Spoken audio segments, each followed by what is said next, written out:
जय हिंद बालकों, कैसे हैं? आपको मेरा पहला लेक्चर कैसा लगा? जो हम लोगों ने नीट 2020 जो केमिस्ट्री का सलूशन है उसमें स्टार्टिंग के पहले लेक्चर में हमने 15 क्वेश्चंस को एक्सप्लेन किया, ये बताते हुए कि कौन सा क्वेश्चन किस एनसीईआरटी के किस चैप्टर के किस पेज नंबर से आया है। निश्चित तौर पे आप लोगों ने उन क्वेश्चंस को एंजॉय किया होगा। इस लेक्चर में हम नेक्स्ट 20 क्वेश्चंस की या नेक्स्ट 15 to 20 क्वेश्चंस की बात करने की कोशिश करेंगे, जो कि पिछले लेक्चर में कवर नहीं हो पाया था। इस क्रम में अगर हम लोग आगे की तरफ बढ़ें तो मैं doctor Amit Kumar Pandey, HOD of chemistry, new ACNI and Sharda classes, चीज़ों को अगर आगे की तरफ बढ़ाऊं तो हम अगले क्वेश्चन पर आते हैं। आप देखिए आपकी स्क्रीन पर ये क्वेश्चन है, ये भी इसी बार केमिस्ट्री में पूछा गया है। क्वेश्चन है reaction between acetone and methyl magnesium chloride followed by hydrolysis will gives.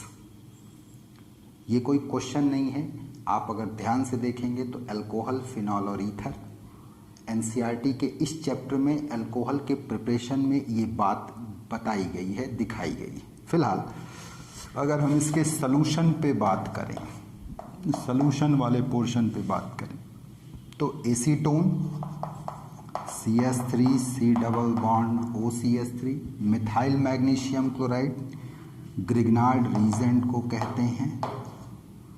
ये ग्रिग्नार्ड रीजेंट का जनरल फॉर्मूला है। इसके साथ अगर हम रिएक्ट कराएंगे तो आप तो बहुत अच्छे से जानते हैं कि ग्रिग्नार्ड रीजेंट बहुत अच्छे न्यूक्लियोफाइल का काम करता है। ये मिथाइल कार्बन आयन देगा जो कि इस पर अटैक करेगा। जब ये इस पर अटैक करेगा तो ये टर्शरी ब्यूटाक्साइड आयन में बदलेगा और साथ में बनेगा Mg।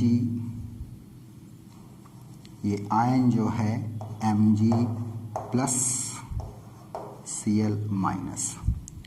नेक्स्ट स्टेप में जब हम इसकी हाइड्रोलिसिस कराएंगे, ध्यान दीजिएगा, इसने पूछा है इस बात को, फॉलोड बाय हाइड्रोलिसिस। तो जब आप इसकी हाइड्रोलिसिस कराओगे तो ये तगड़ा बेस होता है और जब ये वाटर से रिएक्ट करेगा तो वाटर यहाँ एसिड का काम करेगा और ये करस्पॉन्डिंग टर्शरी ब्यूटाइल अल्कोहल में बदल जाता है। साथ में बाई प्रोडक्ट बनेगा MgOHCl।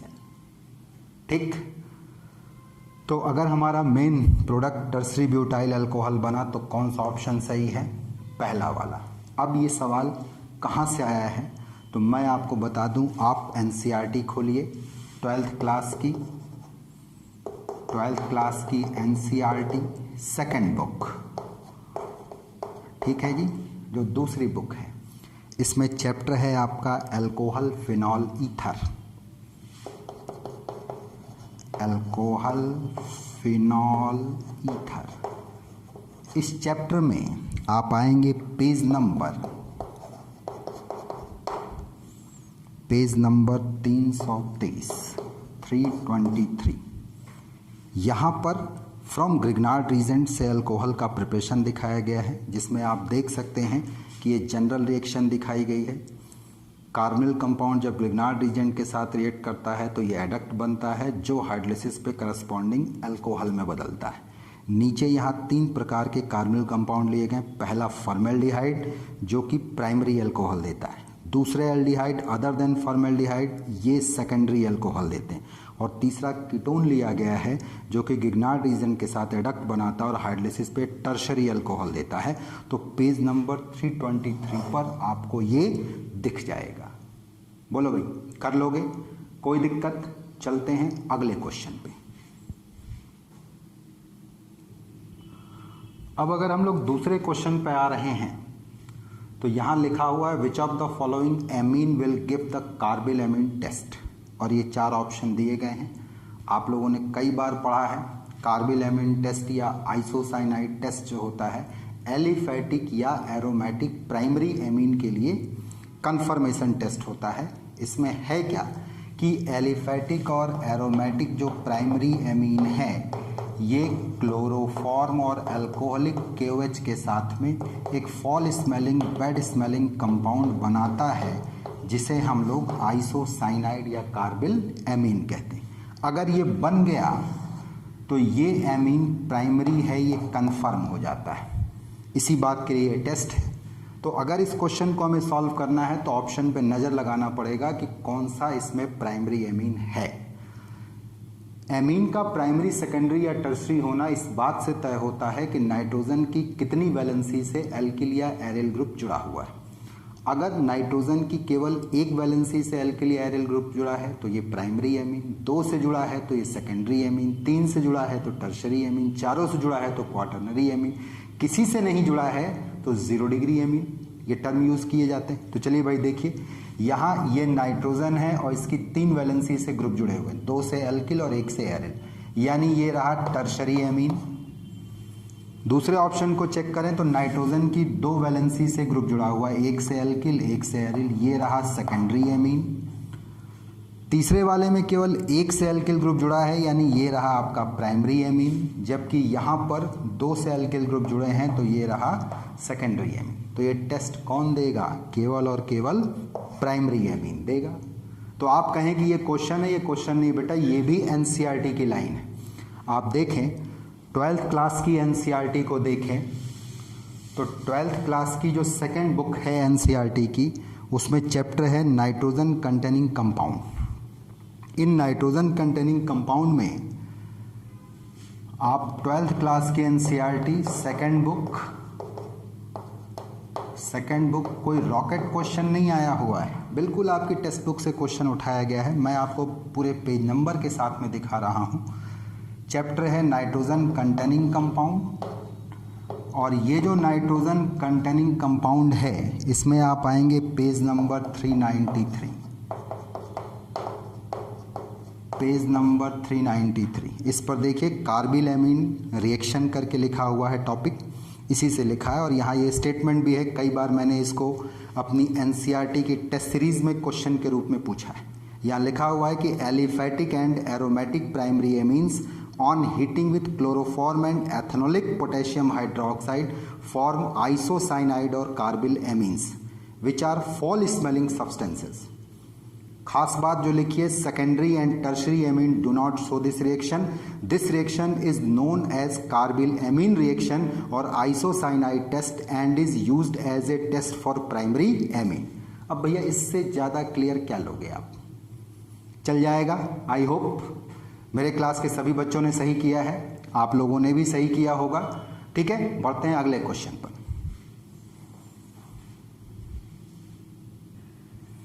अब अगर स्क्रीन पर आप इस क्वेश्चन को देखें तो इस पर लिखा हुआ है क्वेश्चन कि an alkene on ozonolysis gives methanal as one of the product, its structure is. तो जब ओजोनोलिसिस का टाइप नहीं दिया है तो हम लोग कॉमनली कौन सा टाइप मान के चलेंगे? रिडक्टिव ओजोनोलिसिस का मान करके चलेंगे। और अगर इस क्वेश्चन को हमें सॉल्व करना है तो ओजोनोलिसिस की एक ट्रिक हुआ करती थी कि जहाँ कार्बन कार्बन मल्टीपल बॉन्ड मौजूद हो और आपको रिडक्टिव ओजोनोलिसिस करानी हो, मतलब पहले स्टेप में ओजोन और दूसरे स्टेप में जिंक डस्ट की प्रेजेंस में हाइड्रोलिसिस, तो इसका प्रोडक्ट बनाने का तरीका ये था कि हम मल्टीपल बॉन्ड को क्लीव कर देते थे, डबल बॉन्ड को क्लीव कर देते, और जो भी टुकड़ा बनता था उसमें प्रोडक्ट बनाने के लिए हम एक एक ऑक्सीजन बैठा देते थे, यही ना करते थे। तो बस अगर इस ट्रिक के हिसाब से आप देखो तो मल्टीपल बॉन्ड यहाँ पर है, एक ऑक्सीजन यहाँ बैठेगी, एक ऑक्सीजन यहाँ बैठेगी, और इस पोर्शन में जब तुम ऑक्सीजन बैठाओगे और इसको थोड़ा सा ओपन करके देखोगे तो ये तुम्हारा कंपाउंड है, क्या चीज़? मेथनल या फॉर्मेल्डिहाइड। बाकी अगर कहीं पर भी आप बैठा के देखो, यहाँ पर एथेनॉल बनेगा, यहाँ पर सवाल ही नहीं है, यहाँ पर सवाल ही नहीं है, तो कौन सा ऑप्शन सही है आपका? First option. अब अगर आप ये कहो कि सर ये क्वेश्चन, तो बेटा ये क्वेश्चन भी तुम्हारी एनसीईआरटी की बुक का ही है। बस ये कहाँ से आया है मैं आपको ये बता दूं, आप 11th क्लास की सेकंड बुक एनसीईआरटी की, उसमें बिल्कुल लास्ट चैप्टर पे आप आओगे जो कि दिया है हाइड्रोकार्बन। हाइड्रोकार्बन में एक्सरसाइज दी गई है और उस एक्सरसाइज में अगर आप क्वेश्चन डील करो 13.4 को किस पेज नंबर पर, पेज नंबर 396 पर, तो आपको ये क्वेश्चन साफ साफ दिख जाता है। चलेगा, बस थोड़ा सा यहाँ पे मॉलिक्यूल में चेंज है। जो आपने यहाँ पर लिया है 1 फिनाइल प्रोपीन, इसने जो लिया है 1 फिनाइल ब्यूट 1 इन लिया हुआ है। चल जाएगा, तो कर सकते हो इसको। बाकी इसकी पूरी मैकेनिज़्म है, हर जगह पढ़ाया जाता है, हर जगह बताया जाता है, हमने भी आपको बताया, बाकी लोगों ने भी बताया, तो उससे कोई मतलब नहीं है यहाँ पे। यहाँ अगर आपको सवाल सॉल्व करना है तो सीधे काटिए और एक एक ऑक्सीजन बैठा दीजिए। अगर रिडक्टिव ओजोनोलिसिस है तो सीधे आपको प्रोडक्ट दिखाई पड़ जाता है। चूँकि इसने पूछा है कि मेथनल है कि नहीं है, तो यहाँ पर इस पहले वाले में मेथनल बन जा रहा है, इसलिए पहला ऑप्शन करेक्ट है। चलेगा, चलिए आगे बढ़ते हैं, अगले क्वेश्चन पे आते हैं। आप ये क्वेश्चन स्क्रीन पर देख रहे हैं। शायद नीट के एग्ज़ाम में इससे आसान क्वेश्चन नहीं हो सकता, जो कि सीधे आपकी टेक्स्ट बुक से भी उठाया गया है और साथ में फॉर्मूला बेस भी है। क्वेश्चन अगर देखें तो लिखा हुआ है, mixture of nitrogen and argon gases in a cylinder contains 7 gram nitrogen and 8 gram argon. If the total pressure of the mixture of the gases in the cylinder is 27 bar, the partial pressure of nitrogen is। तो किसी भी gas का अगर आपको partial pressure निकालना है तो उसका सीधा फॉर्मूला जाता है। अगर आपको नाइट्रोजन का निकालना है तो मोल फ्रैक्शन ऑफ नाइट्रोजन गुणे टोटल प्रेशर। अब नाइट्रोजन का मोल फ्रैक्शन निकालना है, यानी नाइट्रोजन के mole 7/28 upon total mole 7/28 plus argon के मोल 8 कितना आपका 40 गुणे कितना कर देंगे आप 27। सॉल्व कर लीजिए, 1/4 और ये आ गया 1/5। तो ये सॉल्व होने पर आ जाएगा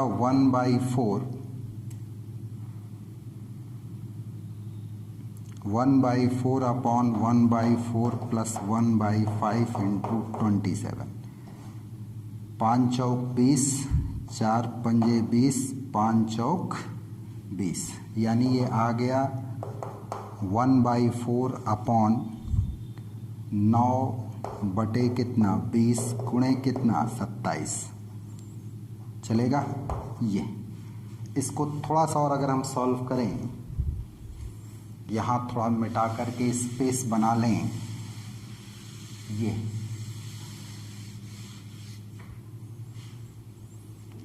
तो अब ये डाटा कितना आ जाएगा भाई, 1/4 ऊपर जाएगा 20/9 मल्टीप्लाइड बाई कितना आपका 27। तो 4 पंजे 20, 9 तिरिक 27, 5 तिहाई 15 बार। चलेगा, बिल्कुल क्लियर कट कैलकुलेशन, कोई हरहट नहीं, कोई परपट नहीं, सीधा आंसर। अब ये सवाल आया कहाँ से है आपकी एनसीईआरटी में, तो ये क्वेश्चन अगर देखा जाए तो ये आपकी टेक्स्ट बुक का क्वेश्चन है।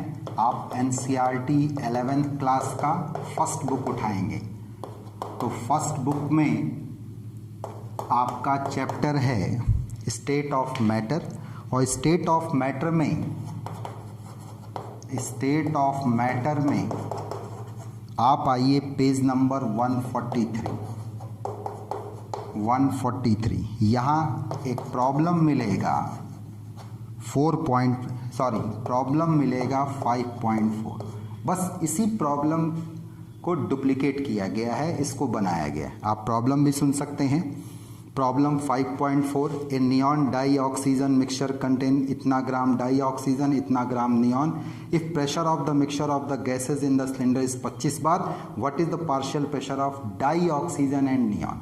इसने दोनों का पूछ लिया, इन्होंने केवल एक का पूछा, तो वही क्वेश्चन तो हो गया आपका। चल जाएगा, कर लेंगे, कोई दिक्कत। अगले क्वेश्चन पे आते हैं।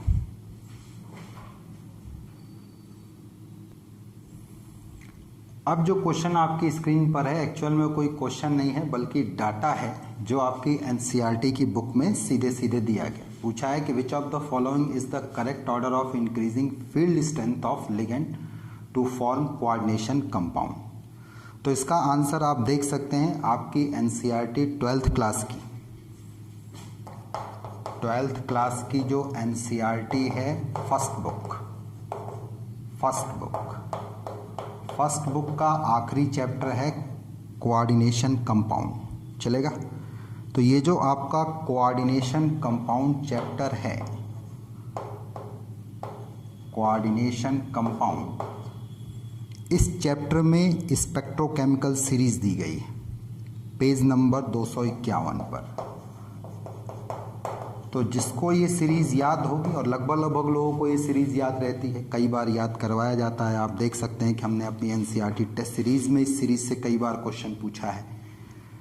तो आप यहाँ पे पढ़ भी लेंगे तो यहाँ लिखा हुआ है कि ligands can be arranged in a series in the order of increasing field strength as given below. Such a series is termed as spectrochemical series. यहाँ पर 4 लिगेंड यूज़ किए गए हैं, फ्लोराइड, थायोसाइनेट, ऑक्जिलेट और साइनाइड। तो आप देख सकते हैं इसमें सबसे वीक कौन सा है, थायोसाइनेट आयन, फिर कौन है आपका फ्लोराइड, फिर कौन है ऑक्जिलेट, और उस सबसे आगे इनमें कौन है आपका साइनाइड। तो अब अगर इस लिहाज से हम देखें तो थायोसाइनेट, फ्लोराइड, ऑक्जिलेट और साइनाइड, तो कौन सा ऑप्शन सही है, तीसरा। आप देख सकते हैं किस पेज नंबर पे दिया हुआ है, 251, किस चैप्टर में, कोऑर्डिनेशन कंपाउंड, 12th क्लास की एनसीईआरटी केमिस्ट्री में। तो अब भैया ये क्वेश्चन कई जगहों पे आपसे पूछ लिया, फाइनली ये एग्जाम में आ गया, और फिर भी अगर आप इसे गलत कर देते हो तो ये आपका दोष है। चलेगा?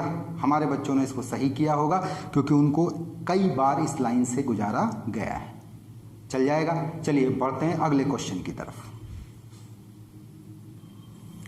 अब जो क्वेश्चन आपकी स्क्रीन पर है, आमतौर पे ये क्वेश्चन जिस टॉपिक से आया है, टीचर्स इस टॉपिक को नहीं पढ़ाते, लेकिन न्यू ACNI सेंटर पर, शारदा क्लासेस सेंटर पर इस टॉपिक को बकायदा एनसीईआरटी की बुक पर अंडरलाइन कराया गया है। तो ये क्वेश्चन भी सीधा आपकी टेक्स्ट बुक का क्वेश्चन है। क्वेश्चन पूछा है paper chromatography is an example of. अब आप सीधे आप एनसीईआरटी 11th क्लास की सेकंड बुक पर आ जाइए और चैप्टर है some basic principle and techniques of organic chemistry. इसमें आप साफ देख सकते हैं पेज नंबर 353 पर पार्टीशन क्रोमेटोग्राफी लिखा हुआ, और यहाँ एक लाइन लिखी गई है कि partition chromatography is based on continuous differential partition of component of a mixture between stationary and mobile phase. इसके बाद की लाइन ही क्वेश्चन के रूप में आपसे पूछी गई है कि paper chromatography is a type of partition chromatography. ये मैं ये मेंशन भी कर दूं, NCERT 11th class second book, chapter का नाम है organic chemistry some basic principle and techniques. Page number आप देखेंगे 353, और जिस टॉपिक से ये क्वेश्चन आया है वो है पार्टीशन क्रोमेटोग्राफी। Partition chromatography. चलेगा? तो अब इतना करीब ही तो एक टीचर ले जा सकता है क्वेश्चन के पास। अपने सेंटर पर इस टॉपिक को कम से कम 2 बार एनसीईआरटी पे ख़त्म किया गया, साथ में इसको एनसीईआरटी टेस्ट सीरीज़ में क्वेश्चंस फ्रेम करके पूछे गए। अब इससे ज़्यादा क्या कर सकते हैं हम? चल जाएगा? हमारे यहाँ के तो बच्चों ने किया होगा, अब आप लोग अपना चेक कर लीजिए कि सही हुआ या छूट गया। चलिए अगले क्वेश्चन पर आते हैं, नेक्स्ट क्वेश्चन पे। अब जो अगला क्वेश्चन है आपका स्क्रीन पर, ये भी आपका एनसीईआरटी का डाटा है, इसको भी आप क्वेश्चन नहीं कह सकते हैं। पूछा है कि sucrose on hydrolysis gives, 4 option दिए हैं, alpha D glucose plus beta D fructose, दूसरा ऑप्शन है alpha D fructose plus beta D fructose, तीसरा है beta D glucose plus alpha D fructose, चौथा ऑप्शन है alpha D glucose plus beta D glucose. तो मैं आपको बताऊं ये क्वेश्चन भी आपका 12th क्लास की एनसीईआरटी का है, सेकंड बुक बायोमोलिक्यूल्स में।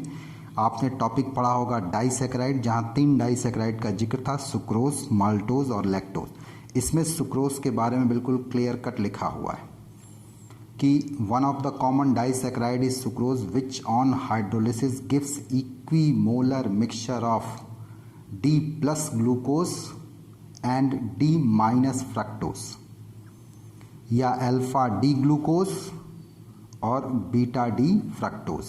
अल्फा डी ग्लूकोज और बीटा डी फ्रक्टोज, ये आप देख सकते हैं सुक्रोज का स्ट्रक्चर है। चल जाएगा, बोलो भाई। तो जिन लोगों ने भी अपना एनसीईआरटी पढ़ा है, देखिए इस पर हम लोगों ने कई बार क्वेश्चंस भी पूछे हुए हैं और अल्टीमेटली ये पेपर में भी क्वेश्चन आया है। हमारे यहाँ टू द पॉइंट पढ़ाया जाता है, जहाँ से क्वेश्चन बनने की मोस्ट प्रोबेबिलिटी होती। इधर चूंकि ट्रेंड एनसीईआरटी का चला तो हम लोगों ने क्लास में सिलेबस के साथ साथ एनसीईआरटी को भी पढ़ाया है, इसलिए डायरेक्ट क्वेश्चन आपका मिला है। Then which option is correct for this question?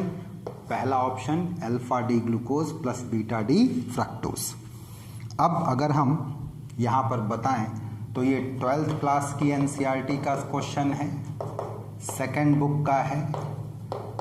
किस चैप्टर से है? बायोमॉलिक्यूल्स वाले चैप्टर से है।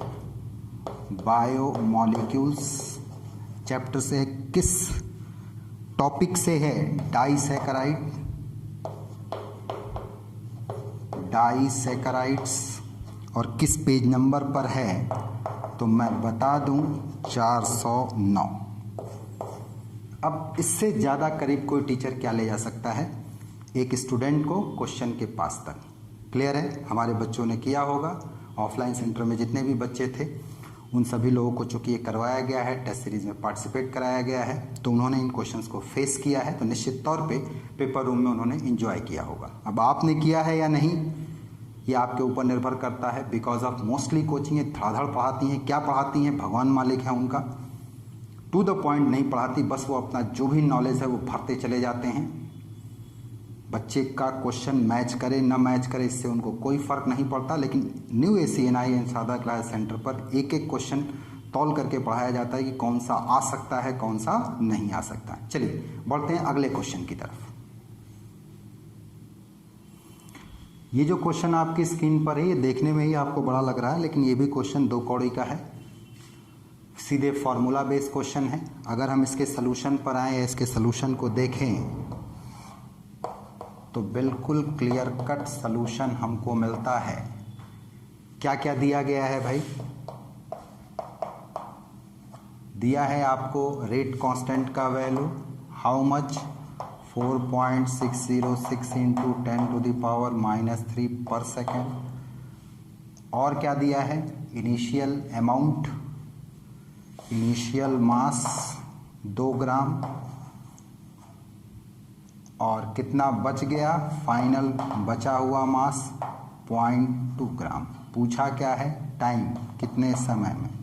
तो जिसको भी फर्स्ट ऑर्डर की इंटीग्रल रेटला इक्वेशन याद है, k = 2.303/t log base 10 initial weight upon final बचा हुआ वेट। बस इस फॉर्मूले में डाटा आप पुट कर दीजिए। तो जब आप डाटा इसमें पुट करेंगे, इसमें अगर आप न्यूमेरिकल डाटा पुट करेंगे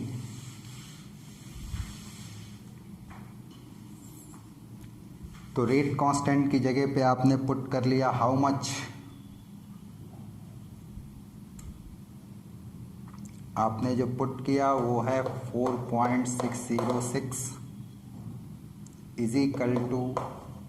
2.303/t log base 10 2/0.2 चल जाएगा। बहुत इजी कैलकुलेशन, पॉइंट हटा दो तो 10 log 10 base 10 वैल्यू कितनी हो जाएगी? 1। तो हम सीधे शब्दों में लिख सकते हैं, हम लोग सीधे शब्दों में यहाँ लिख सकते हैं 4.66 इंटू 10⁻³ है ये, ठीक है जी। तो अब जो निकल करके ये डाटा आएगा, ये 2.303 से इसको काट दो तो 2 बार चला गया, तो लिखेंगे 2 इंटू 10⁻³ = 1/t। तो T is equal to 1/2 into 10⁻³ ऊपर जाएगा तो 1000/2 कैंसिल आउट करेंगे तो कितना आ जाएगा 500 सेकेंड। चलेगा? तो कैलकुलेशन भी नहीं है सवाल में। Then which option is correct? First option is correct. तो क्या ये सवाल एनसीईआरटी के बाहर का है? बिल्कुल नहीं। मैं आपको फिर बताता हूँ ये कहाँ से आया है। आप 12th क्लास की एनसीईआरटी उठाइए, 12th क्लास की फर्स्ट बुक उठाएंगे आप, और फर्स्ट बुक में चैप्टर है आपका केमिकल काइनेटिक्स। केमिकल काइनेटिक्स, इसमें आप आइए पेज नंबर 111,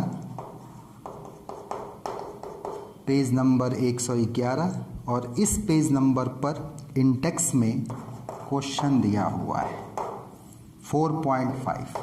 बिल्कुल यही क्वेश्चन है, बस केवल नाम बदला हुआ है। आप देख सकते हैं, आपको पढ़ करके बता दूं। A first order reaction has a rate constant इतना, how long will 5 gram of this reactant take to reduce to 3 gram. बस केवल डाटा बदला हुआ है, क्वेश्चन वही। ठीक है? तो हमारी जो टीम है जिसने रिसर्च किया हुआ है एक एक क्वेश्चन पर कि किस किस पोर्शन से उठाया गया है वो आपके सामने है साथ ही साथ। चलिए अगले क्वेश्चन पर आते हैं। अब अगर आप स्क्रीन पर एक क्वेश्चन देखें तो इस क्वेश्चन को लेकर के बहुत सारे बच्चों ने मुझसे पूछा भी, डाउट भी पूछा। क्वेश्चन ये है कि reaction between benzaldehyde and acetophenone in presence of dilute NaOH is known as. Sir ये कैनिजारो है कि एल्डोल है? तो मैं ये कहता हूँ कि अगर कंसनट्रेटेड एल्कली लिया जाए या फिर 50 to 70% एल्कली लेकर के बॉयल किया जाता है तब कैनिजारो होती है। यहाँ पर डाइल्यूट NaOH लिया है तो कैनिजारो का ऑप्शन ही खत्म है।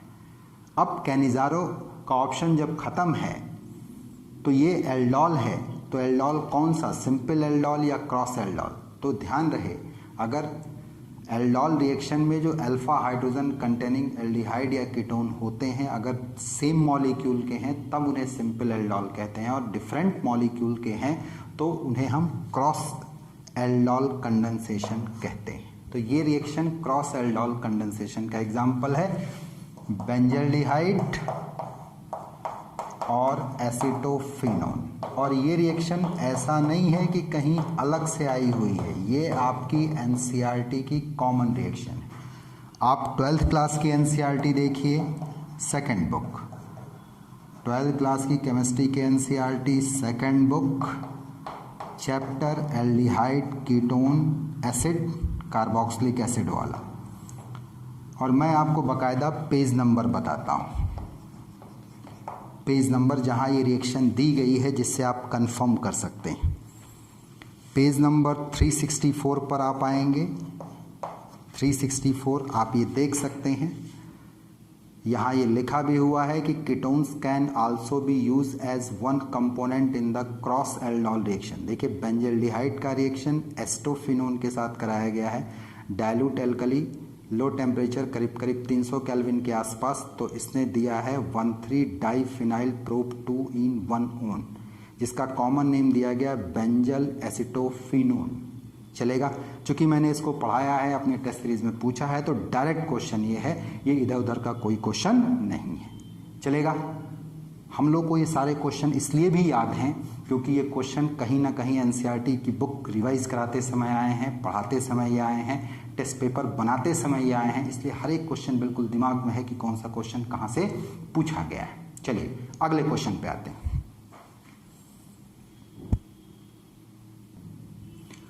अब अगर आप नेक्स्ट क्वेश्चन देखें, इस क्वेश्चन को देखें, तो ये भी आपकी एनसीईआरटी का 11th क्लास का पी ब्लॉक में कार्बन फैमिली से पूछा गया क्वेश्चन है। क्वेश्चन ये है कि which of the following is not correct about carbon monoxide. ठीक है, पहला ऑप्शन है carboxy haemoglobin is less stable then oxy haemoglobin. तो ये जो स्टेटमेंट है ये करेक्ट नहीं है, ये नॉट करेक्ट है। क्यों नॉट करेक्ट है? क्योंकि कार्बन मोनोऑक्साइड बड़ा अच्छा लिगेंड का भी काम करता है और ये सिनर्जिक बॉन्डिंग शो करता है हीमोग्लोबिन में मौजूद फेरस आयन के साथ, सिनर्जिक बॉन्डिंग ऐसे। ये ड्यूअल बॉन्डिंग, जबकि ऑक्सी हीमोग्लोबिन जो होता है, ऑक्सी हीमोग्लोबिन जो होता है वो सिंगल बॉन्डिंग शो करता है, तो ये लेस स्टेबल है, जबकि ये क्या है आपका मोर स्टेबल है। जबकि स्टेटमेंट में क्या लिखा गया है कि carboxy haemoglobin is less stable, यही ऑप्शन इनकरेक्ट है। ये मतलब दिए गए क्वेश्चन के अकॉर्डिंग फिट है। सेकंड वाला है कि it is produce due to incomplete combustion, बात सही है। इट फॉर्म कार्बोक्सी हीमोग्लोबिन, ये भी बात सही है। It reduce oxygen carrying ability of blood, ये भी बात सही है। तो ये फर्स्ट ऑप्शन चलेगा जो कि करेक्ट नहीं है। ठीक है, अब ये एनसीईआरटी में पूछा गया है, आप देख सकते हैं। आप अपनी एनसीईआरटी की बुक उठाइए 11th क्लास की, इसमें फर्स्ट नहीं, ये सेकंड बुक जो है आपकी, सेकंड बुक 11th क्लास की एनसीईआरटी जो आपकी है, इसमें आप पी ब्लॉक में आएंगे। पी ब्लॉक में कार्बन फैमिली, आप पेज नंबर आ जाइए सीधे 319। तो पेज नंबर 319 में कार्बन मोनोऑक्साइड है और यहाँ कार्बन मोनोऑक्साइड की पूरी प्रॉपर्टीज़ एक्सप्लेन की गई हैं। जो ये पॉइंट्स हैं वो यहीं से निकाले गए हैं। यहाँ ये हीमोग्लोबिन वाला भी पॉइंट आपको यहाँ पर मिल जाएगा पूरा का पूरा 320 नंबर पेज पर, तो वहाँ से आप क्लेरिफाई कर सकते हैं। चलेगा, बढ़ते हैं अगले क्वेश्चन की तरफ, नेक्स्ट क्वेश्चन की तरफ।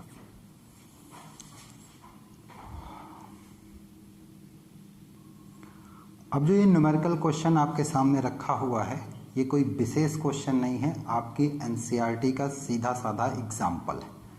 क्वेश्चन में दिया हुआ है कि hydrolysis of sucrose is given by the following reaction this if the equilibrium constant 2 × 10⁻13 रहे 300 केल्विन टेम्परेचर पर, तो जो डेल्टा जी नॉट है इस टेम्परेचर पर कितना होगा।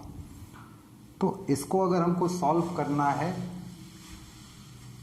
तो हम सीधे इस फॉर्मूले को अगर जान रहे हैं तो सवाल दो कौड़ी का है। क्या फॉर्मूला कि डेल्टा जी रिएक्शन का जो होता है, डेल्टा जी नॉट रिएक्शन का प्लस आर टी लॉग ई बेस के फॉर इक्विलिब्रियम कांस्टेंट।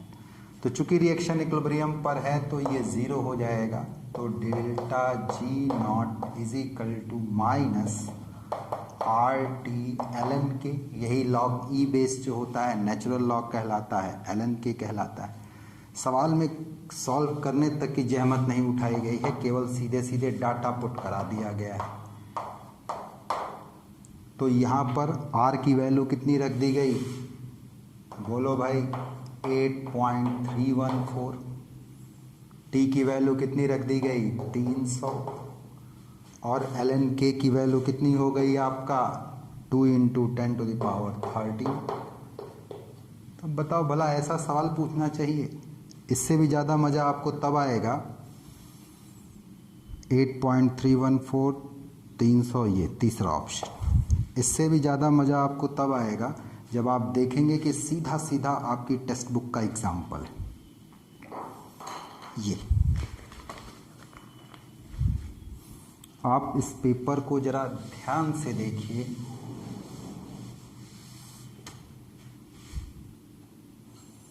तो ये 11th क्लास की फर्स्ट बुक एनसीईआरटी की, 11th क्लास की फर्स्ट बुक में जो चैप्टर है आपका इक्विलिब्रियम, इसमें आप आइए पेज नंबर 201 पर। किस पेज नंबर पर 201 पर प्रॉब्लम दिया है 7.11। ठीक यही प्रॉब्लम पूछा है, यहाँ पर आपका दिया है और यही प्रॉब्लम पूछा है। हमको लग रहा है कि शायद कैलकुलेशन नहीं कराना चाहते थे, क्योंकि यहाँ भी डाटा फीड करने के बाद सीधे आंसर है। तो इन्होंने डाटा फीड करा करके चेक कर लिया कि आप डाटा फीड कर पा रहे हैं कि नहीं कर पा रहे हैं। चलेगा, बोलो भाई, क्लियर है, कोई दिक्कत। अगले क्वेश्चन पर आते हैं।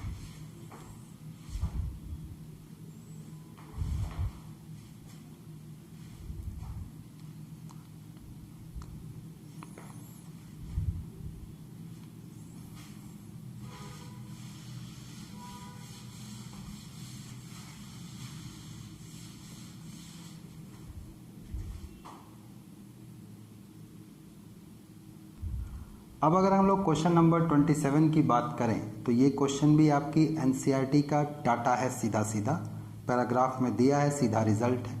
क्वेश्चन ये है कि HCl was passed through a solution of calcium chloride, magnesium chloride and NaCl. Which of the following compounds crystallizes? तो केवल NaCl क्रिस्टलाइज होता है और इसका रीज़न ये रहता है कि बाकी कैल्शियम और मैग्नीशियम क्लोराइड ज़्यादा सॉल्युबल होने की वजह से क्रिस्टलाइज नहीं करते। ये बात कहाँ लिखी है एनसीईआरटी में? तो आप देख सकते हैं 11th क्लास की आप एनसीईआरटी में आइए, 11th क्लास की जो सेकंड बुक है उसमें एस ब्लॉक में एल्कली मेटल करके टॉपिक है, एस ब्लॉक में एल्कली मेटल। इसमें अगर आप पेज नंबर चेक करें 297, पेज नंबर 297 NaCl करके टॉपिक दिया है, वहाँ पर आपको ये मिल जाएगा। आप देख सकते हैं एनसीईआरटी में मैंने ये क्वेश्चन पूछा भी था, एनसीईआरटी टेस्ट सीरीज में पूछा भी है, यहाँ लिखा भी है। Calcium chloride and magnesium chloride are impurities because they are deliquescent, absorb moisture easily from the atmosphere. To obtain pure sodium chloride, the crude salt is dissolved in minimum amount of water and filtered to remove insoluble impurity. The solution is then saturated with hydrogen chloride gas. Crystal of pure sodium chloride separate out. चलेगा, यहाँ पर sodium chloride के crystal separate होते हैं और बाद में ये भी रीज़न दिया है कि क्यों कैल्शियम और मैग्नीशियम क्लोराइड के सेपरेट नहीं होते। तो लिखा भी है कि calcium and magnesium chloride being more soluble than sodium chloride remain in solution. चल जाएगा। तो आपने देखा ये क्वेश्चन भी कहाँ से था, आपका टेक्स्ट बुक से था, और जिन लोगों ने इसका रिवीजन किया है, रीडिंग किया है, वो आसानी से इन क्वेश्चन तक पहुंच गए होंगे। चलेगा, पढ़ते हैं अगले क्वेश्चन की तरफ। अब अगर इस क्वेश्चन को देखें तो ये भी बड़ा बेसिक स्तर का क्वेश्चन है सॉलिड स्टेट का, कि an element has a body centered cubic structure with a cell edge of 288 picometer, the atomic radius. तो ये इसका मतलब सीधा सा रिलेशन जानना चाहता है एज लेंथ और एटॉमिक रेडियस के बीच में। तो पीसीसी पैकिंग में हम लोगों ने क्या पढ़ रखा है कि जो एटम्स होते हैं वो बॉडी डायगोनल पर एक दूसरे को टच करते हैं, ऐसे ये टच करते हैं। और बॉडी डायगोनल कितना आएगा भाई, a√3, जहाँ पर a आप एज लेंथ बोल सकते हैं। तो यहाँ ये डिस्टेंस अगर रेडियस के टर्म में नापी जाए तो ये r और ये क्या चीज़ आपका 2r। तो इसका मतलब a√3 4r के बराबर है। रेडियस आपसे पूछा है तो r = a√3/4। a की जगह कितना रख दोगे आप, 288 पिकोमीटर। ये डाटा 288 पिकोमीटर गुणे 3 बाई क्या आपका 4, तो 288√3/4, यानी कौन सा ऑप्शन सही है, तीसरा। पर मैं आपको बता दूं ये भी सवाल आपकी एनसीईआरटी के एग्जाम्पल में दिए गए एक सवाल का पार्ट है। आप देखिए, आप अगर 12th क्लास की एनसीईआरटी उठाएं फर्स्ट बुक को, 12th क्लास की एनसीईआरटी फर्स्ट बुक पहला चैप्टर सॉलिड स्टेट, इस चैप्टर में आप आ जाइए सीधे पेज नंबर 20 पर। पेज नंबर 20 पर एक एग्जाम्पल दिया है 1.3, एग्जाम्पल 1.3, ये इसका ये हिस्सा है। आप देख सकते हैं यहाँ पर एग्जाम्पल 1.3 में लिखा है an element has a body center cubic structure with a cell edge of 288 picometer. मिला, बस इसी से इन्होंने रेडियस केवल पूछ लिया। वो वहाँ पे जानना चाहता था कि कितने एटम मौजूद हैं, इन्होंने केवल रेडियस वाला पोर्शन पूछ करके सवाल को ख़त्म किया। चलेगा, तो चूंकि हमारे बच्चों ने इसको सॉल्व किया है, पूरा एक्सरसाइज का क्वेश्चन, एग्जाम्पल का क्वेश्चन, क्योंकि जो एनसीईआरटी टेस्ट सीरीज देते थे तो पूरी मेहनत करते थे, तो वो इस क्वेश्चन तक गुजरे होंगे। बस मैंने उनको याद दिलाने का काम किया है। इन लोगों ने भी सही किया है, उम्मीद करता हूँ आप लोगों ने भी सही किया होगा। चलिए पढ़ते हैं अगले क्वेश्चन की तरफ। इस क्वेश्चन को भी देखें तो ये भी 2 कौड़ी का क्वेश्चन है, आपकी एनसीईआरटी की टेक्स्ट बुक से है। डाटा सीधे सीधे अभी आपको हम मैच करा देंगे। पूछा है कि किसमें which of the following oxoacids of sulphur has oxygen linkage. तो ये परऑक्सी डाइसल्फ्यूरिक एसिड में होता है, ना कि पायरो सल्फ्यूरिक एसिड या सल्फ्यूरस और सल्फ्यूरिक एसिड में। इसका स्ट्रक्चर आप ऐसे देख सकते हैं, परऑक्सी डाइसल्फ्यूरिक एसिड का स्ट्रक्चर इस तरीके का होता है और इसमें ये peroxide linkage, oxygen oxygen linkage मिलता है। अब ये एनसीईआरटी में कहाँ दिया हुआ है, आप सीधे आ जाइए 12th क्लास की एनसीईआरटी फर्स्ट बुक, जिसमें कि आपने पी ब्लॉक वाले टॉपिक्स में आना है, पेज नंबर 189 पर। पेज नंबर 189 पर आप देख सकते हैं सीधे टॉपिक दिया हुआ है ऑक्सा एसिड्स ऑफ सल्फर, और यहाँ इन चारों एसिड के स्ट्रक्चर बने, सल्फ्यूरस एसिड के, सल्फ्यूरिक एसिड के, परऑक्सी डाइसल्फ्यूरिक एसिड के और पायरोसल्फ्यूरिक एसिड के, जिसमें आप देखिए ऑक्सीजन ऑक्सीजन लिंकेज केवल परऑक्सी डाइसल्फ्यूरिक एसिड में दिखाया गया। तो ये तो कई बार आप बच्चों ने पढ़ा है, कई बार किया है, इसलिए वो इस क्वेश्चन तक बड़ी आसानी से पहुंच गए होंगे। ये क्वेश्चन गलत होने का कोई चांस नहीं है। बढ़ते हैं अगले क्वेश्चन की तरफ।